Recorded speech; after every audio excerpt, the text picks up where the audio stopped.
Good morning my student. Salam dan bahagia untuk kita semuanya. Minggu lalu kita udah membahas tentang fase pembelahan mitosis, ya kan?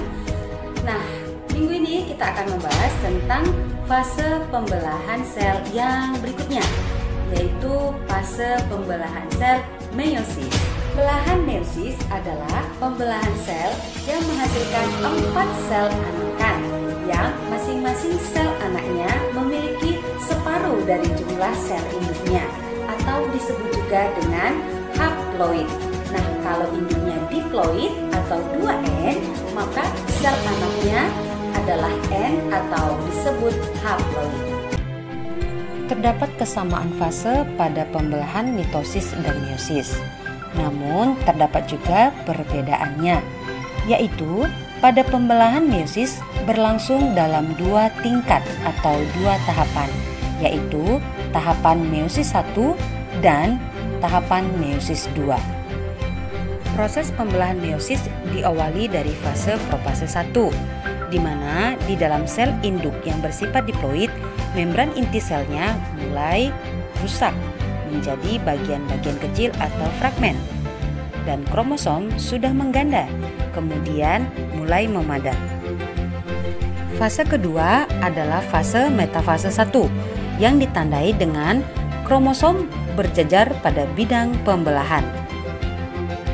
Fase ketiga yaitu fase anafase 1 dengan ciri kromosom mulai bergerak menuju kutub-kutub yang berlawanan. Fase berikutnya disebut fase telofase 1. Ada 3 ciri-cirinya. Yang pertama, kromosom homolog memisah dan bergerak ke kutub-kutub yang berlawanan. Yang kedua, membran inti mulai terbentuk kembali. Ketiga, terbentuknya 2 sel anakan yang bersifat haploid. Fase kelima disebut profase 2 dengan ciri membran inti mulai rusak menjadi bagian-bagian kecil yang kita sebut sebagai fragmen.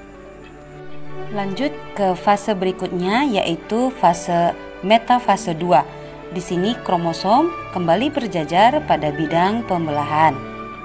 Kemudian ke fase berikutnya yaitu anafase 2, kromosom bergerak menuju kutub-kutub yang berlawanan.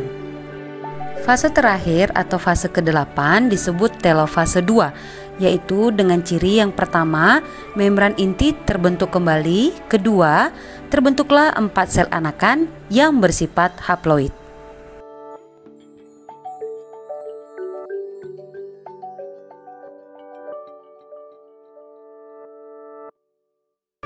Sebagai tugas kamu, coba kamu jawab pertanyaan berikut. Tuliskan apa persamaan dan perbedaan antara pembelahan mitosis dengan meiosis. Kirimkan jawabannya pada Google Classroom mata pelajaran IPA. Akhir kata, Miss ucapkan thank you for watching. Goodbye my student. Salam dan bahagia.